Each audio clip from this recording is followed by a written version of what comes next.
Assalamualaikum warahmatullahi wabarakatuh.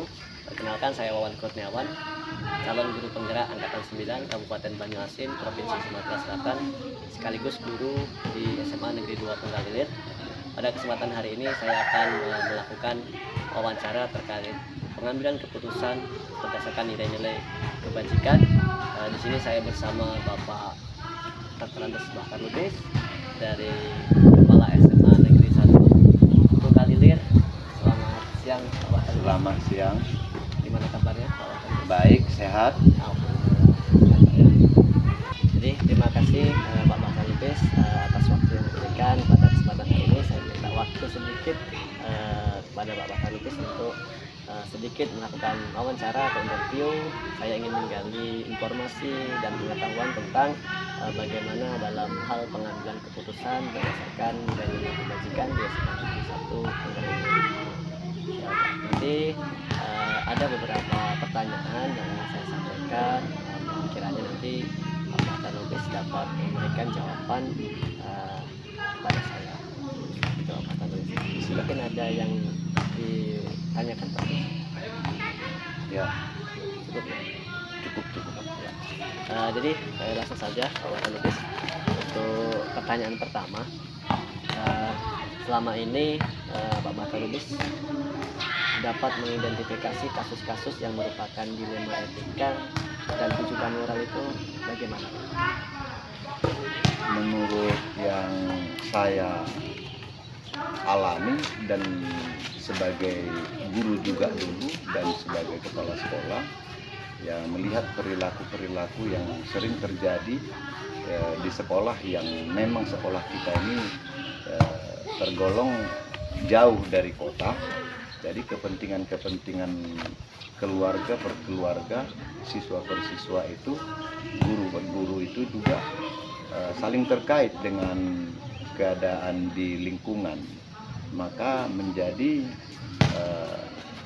problem bagi kita karena memang orang itu melakukan hal-hal yang benar juga, tetapi meninggalkan tugas-tugas utama seperti siswa belajar, guru mengajar. Itu kira-kira.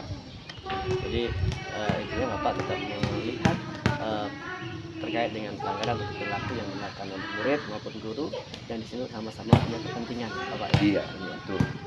Jadi begitu jawaban Pak Lubis. Selanjutnya Pak Bahar, untuk pertanyaan yang kedua, selama ini bagaimana Bapak menjalankan pengambilan keputusan di sekolah Bapak, terutama untuk kasus-kasus di mana ada dua kepentingan yang sama-sama benar atau sama-sama mengandung nilai kebajikan. Misalkan Pak, ada satu pelanggaran murid atau guru, tapi alasannya tadi bisa dibenarkan. Nah, itulah seperti saya katakan tadi, memang si siswa ini benar-benar memang melaksanakan tugas, misalnya membantu orang tuanya atau orang tuanya sakit, otomatis meninggalkan jam pelajaran. Nah, di situ si anak kita ajak ngobrol, nah tugas tetap dikerjakan. Nanti diminta tugasnya dari guru, boleh meninggalkan sekolah karena memang sangat mendesak karena orang tua sakit misalnya. Nah, kepada Bapak Ibu guru juga kita buat harus menjelaskan kepada si siswa bahwa guru ini meninggalkan jam pelajaran karena ada hal-hal yang sangat penting, masalah keluarga dan masalah tugas dinas keluar, otomatis meninggalkan jam efektif belajar. Maka si guru kita minta supaya menjelaskan dan meninggalkan tugas sama anak dan dikontrol. Zaman sekarang kan sudah pakai IT, bisa dikontrol dari jarak jauh. Nah, itu yang saya lakukan. Jadi terkait dengan kasus murid karena alasan keluarga mendesak dan itu tidak bisa ditinggalkan, maka Bapak meminta guru tersebut untuk memberikan tugas kepada murid, sehingga murid kita diberikan pengertian untuk dapat menyelesaikan tugas tadi di lain waktu, bisa menggunakan daring tadi Pak ya. Iya. Pak. Selanjutnya Bapak, untuk pertanyaan yang ketiga, kira-kira langkah-langkah atau prosedur seperti apa yang biasanya Bapak lakukan selama ini? Prosedur dalam pengambilan keputusan tadi. Yang langkah-langkah yang kita lakukan sebenarnya di setiap kita ada pertemuan dengan guru dan ada juga saat rapat kita tetap ada melakukan pembinaan dan menjelaskan setiap masalah yang dihadapi oleh guru melalui pengalaman kita dan pengamatan kita. Jadi selalu kita tekankan bahwa semua tugas itu penting dan tugas-tugas di sekolah juga sangat penting. Jadi harus kita mempunyai sikap agar si siswa dan si guru itu menerima keputusan kita dengan penjelasan kita yang benar dengan orang itu. Memang itu tugas dan tanggung jawab sebagai guru mendidik anak. Tugas siswa juga ya harus belajar aktif. Tapi ada hal-hal yang memang harus meninggalkan jam pelajaran. Itu kira-kira. Jadi kita arahkan pembinaan jangan meninggalkan asal begitu saja. Tugas dengan anak harus dijelaskan dan tugas itu harus dikontrol walaupun melalui daring, melalui tugas karena sistem internet sekarang sudah bagus. Jadi bisa saya simpulkan melalui pembinaan baik dalam pertemuan maupun dalam rapat Pak ya tadi, sehingga keputusan Bapak ambil tadi harus bisa diterima, keputusan itu bisa diterima oleh kedua pihak, misalkan guru dengan murid. Jadi sama-sama menerima dari keputusan yang diambil. Jadi intinya Bapak mengambil keputusan terbaik begitu Pak ya. Iya. Ya, jadi mementingkan dari penerimaan pihak yang terkait. Selanjutnya Bapak, untuk pertanyaan yang selanjutnya adalah hal-hal apa saja yang selama ini Bapak anggap efektif dalam pengambilan keputusan pada kasus-kasus di etika. Jadi ada hal apa yang mungkin efektif, membantu, mempermudah dan itu menjadi keputusan yang baik gitu Pak. Hal efektif seperti apa Pak yang Bapak ambil? Kembali kepada hal yang efektif itu sebenarnya ya kita berdasarkan pengalaman tadi yang saya bilang, ya hal-hal yang efektif kita lakukan harus dikontrol itu kejadian-kejadian seperti itu. Jadi tidak terletak di hanya guru atau siswa yang tadi. Jadi ada kerjasama, makanya di sekolah itu ada guru piket, ada guru BK. Jadi ini nanti terjadi koordinasi yang baik antara guru bahkan dengan wakil kesiswaan juga bisa. Jadi koordinasi antar guru dan pejabat-pejabat, misalnya wakil kepala sekolah itu harus kita libatkan kerjasama. Jadi jangan terletak hanya di guru saja. Bahkan termasuk masalah wali kelas, harus dia tahu bahwa ada permasalahan di kelasnya, ada guru yang meninggalkan jam pelajaran, ada siswa meninggalkan jam pelajaran. Nah itu harus dia tahu supaya nanti bisa dia memanggil atau menjelaskan dengan orang itu juga, karena hal yang terpenting bagi kita ini guru mengajar itu sebagai tanggung jawab utama, siswa belajar itu juga tugas utama siswa. Jadi adanya koordinasi gitu Pak ya, hal yang paling efektif menurut Bapak, koordinasi antar seluruh unsur atau warga sekolah Pak ya, ada wali kelas, ada guru piket, guru BK, termasuk juga wakil sekolah Pak ya, sehingga dapat terkontrol gitu dalam proses pelaksanaan pembelajaran sekolah Pak ya. Iya. Terima kasih. Selanjutnya Pak, pertanyaan berikutnya, hal apa saja yang selama ini menjadi tantangan dalam pengambilan keputusan Pak pada kasus-kasus dilema etika? Adakah tantangan-tantangan tersendiri yang menjadi pertimbangan Bapak? Nah, kalau tantangannya ini memang apalagi ini ya di daerah-daerah seperti kita yang jauh jangkauannya sekolah dengan rumah siswa, dengan rumah guru rata-rata punya jarak tempuh jauh dan kondisi jalan yang tidak bersahabat. Musim hujan dia becek, lumpur, musim kemarau debu. Nah, kita melaksanakan ini supaya lebih efektif lagi. Terkadang kita dengan program yang sudah dilakukan wali kelas dan BK itu kita menyelesaikan kasus-kasus misalnya dengan anak itu melalui home visit supaya orang tua juga ngerti. Orang tua ini kadang-kadang dipikirnya kalau sudah belajar di sekolah dipikirnya sudah selesai. Padahal di rumah juga harus dikontrol. Bahkan perilaku anak itu zaman sekarang orang tua banyak tidak tahu. Nah, ini tantangan kita kalau home visit itu ya ke daerah-daerah, bertemu dengan orang tua. Kadang kita menemui guru dan siswa tadi untuk membicarakan kenapa harus seperti ini. Jadi dalam kasus-kasus yang lain juga banyak kasus kita tetap menyelesaikannya dengan ya cara yang baiklah. Kita tidak melakukan hal-hal yang hanya sifatnya hukuman, memberatkan. Jadi kita pendekatan secara visit melalui home visit dengan orang tua, bahkan dengan guru itu juga, dan menemui siswa juga. Itu termasuk di situ semuanya. Jadi saya simpulkan menjadi tantangannya adalah jangkauan Pak ya, dan terutama kondisi sekolah yang jauh, jarak antar guru dengan siswa ke sekolah, juga kondisi medan yang cukup lumayan jelek Pak ya kalau musim hujan, dan juga tantangan kepada guru-guru tadi bagaimana mengurangi sifat hukuman Pak ya, atau menghukum, sehingga memberikan ruang untuk kerjasama dengan orang tua dan melakukan revisi. Terima kasih Pak Batar. Selanjutnya yang pertanyaan berikutnya Pak, apakah Bapak memiliki tata kala atau jadwal tertentu Pak dalam sebuah penyelesaian kasus dilema? Apakah Anda atau Bapak menyelesaikan langsung di tempat atau memiliki jadwal untuk menyelesaikan Pak? Nah itu kalau ada, bentuk prosedur seperti apa? Nah, kalau jadwal tertentu itu sebenarnya kita tidak terjadwal, langsung saja kita.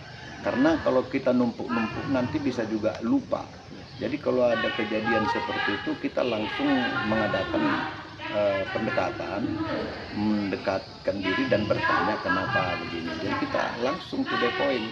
Karena kalau terjadwal nanti jadwal bisa molor juga. Jadi kalau ada kejadian-kejadian seperti itu kita langsung menyelesaikannya dan nanya langsung kenapa dan bagaimana. Jadi kita langsung tahu. Nah ini nanti semuanya ya harus kita koordinasikan juga dengan guru-guru yang terkait dengan si anak dan si anak ini dan guru itu tadi ya, kira-kira. Ya, jadi langsung diselesaikan pada saat kejadian itu Pak ya, gitu, dengan berkoordinasi dan juga mengklarifikasi kasus atau permasalahan yang terjadi, sehingga bisa ditemukan keputusan yang terbaik itu Pak ya. Iya, kira-kira.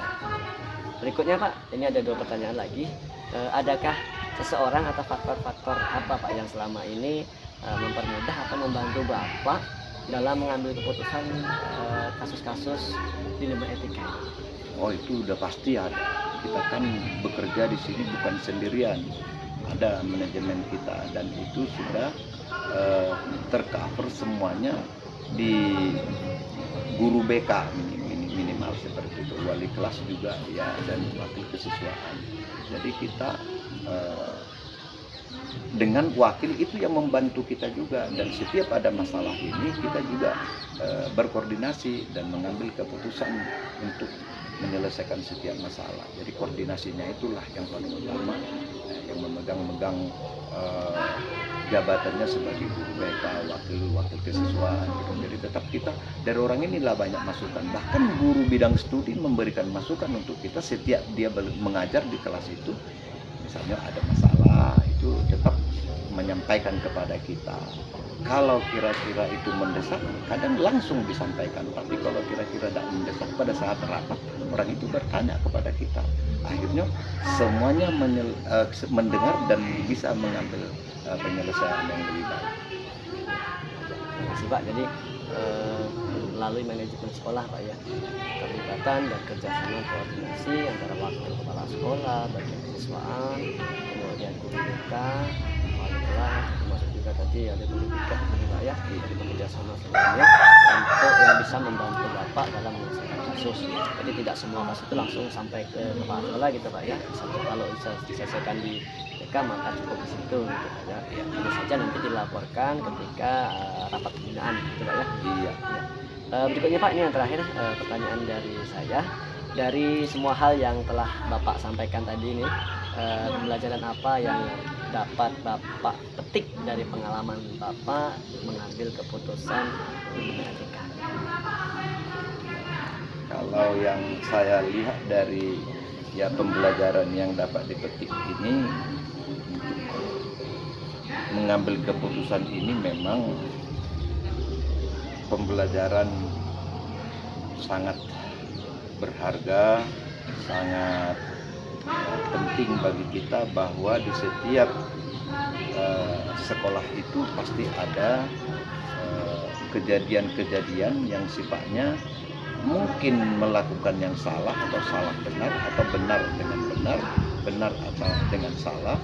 Ya, pembelajarannya itu kita dapat lebih banyak mengetahui bahwa kasus yang dihadapi oleh anak-anak itu memang berbagai macam. Kasus yang dihadapi si guru juga berbagai macam. Begitu juga ada sangkut pautnya si siswa dengan guru.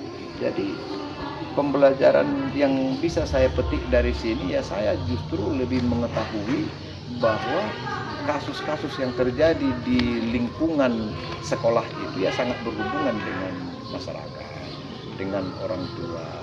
Nah, justru dari situ kita bisa mempunyai kedekatan.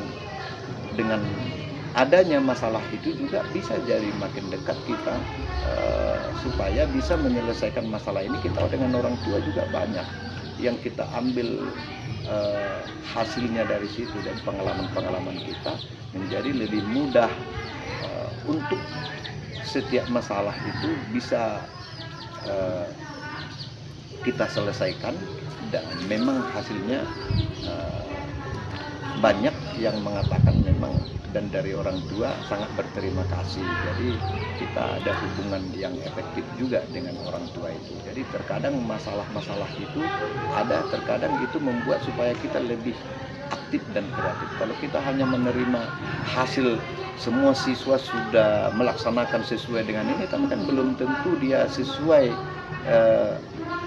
yang sebenarnya dilakukan. Bisa saja itu berpura-pura baik, tapi belum tentu dia baik. Itu karena mungkin karena kerasnya aturan.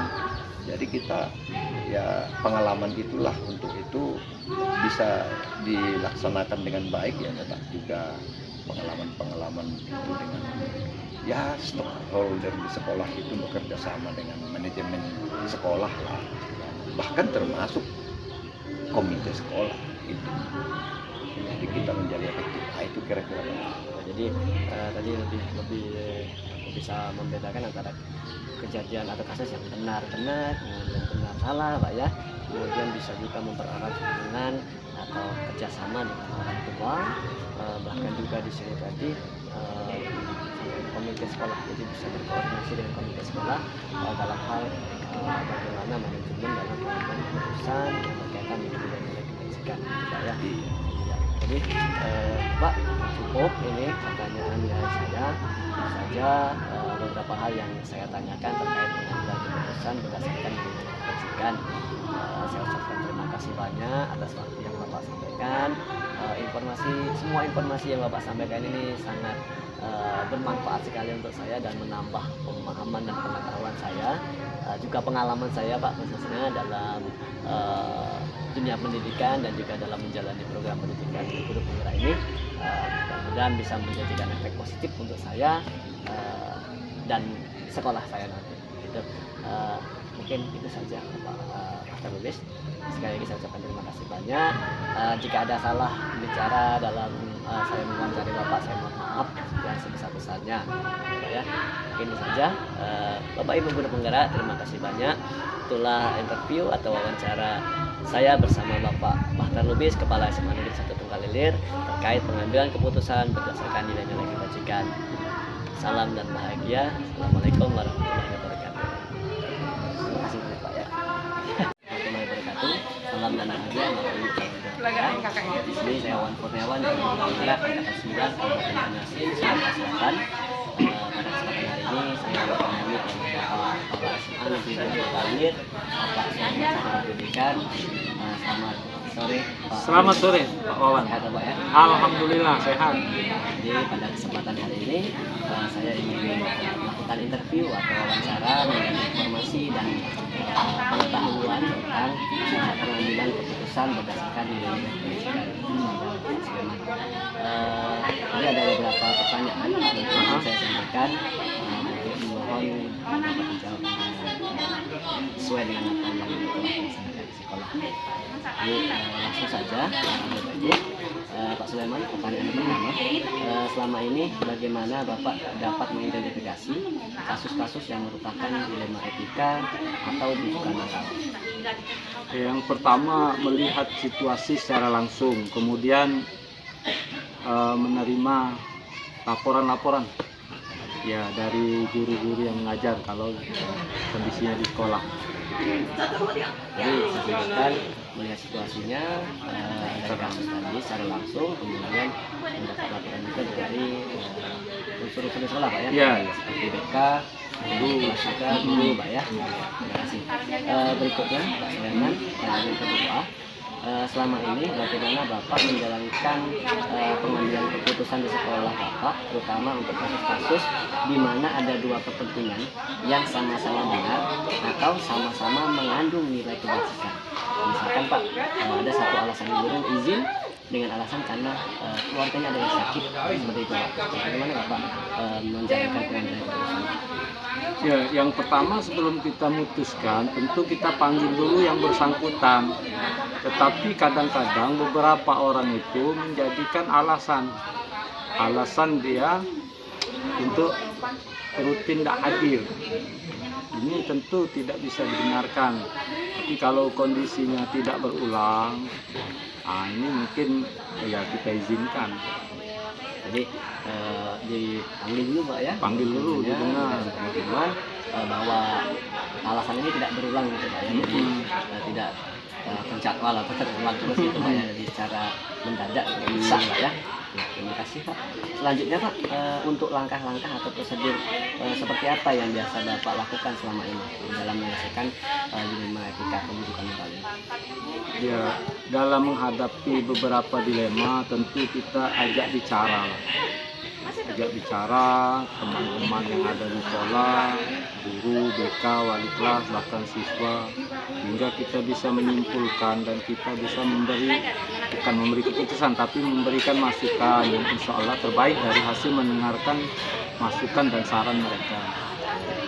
Jadi ajak berbicara seluruh stakeholder di sekolah Pak ya, seluruh warga sekolah dari BK, guru, piket, bahkan wali kelasnya itu Pak ya, sehingga nanti dihasilkan keputusan yang terbaik lah Pak ya. Oke Pak, berikutnya Pak, hal-hal apa saja yang selama ini Bapak anggap efektif dalam pengambilan keputusan pada kasus-kasus dilema etika di sekolah? Ya, efektif itu kita mendengarkan dulu kebutuhan yang bersangkutan.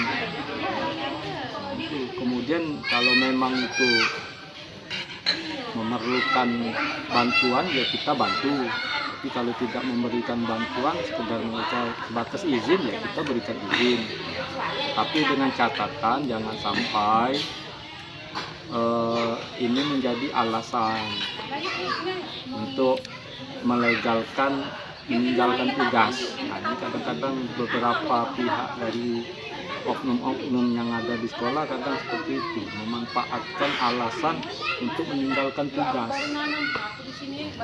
Jadi ada prosedurnya atau langkahnya tadi, mendengarkan kebutuhan guru itu dulu Iya, Pak ya, itu sehingga yang tidak jadikan sebagai alasan untuk meninggalkan tugas saja gitu Pak ya, tidak diklarifikasi gitu Pak ya. Nah Pak, berikutnya hal apa saja yang selama ini menjadi tantangan dalam pengambilan keputusan pada kasus-kasus yang melakukan tantangannya? Nah, kadang yang bersangkutan ini dalam beberapa hal, dalam beberapa permasalahan menutup diri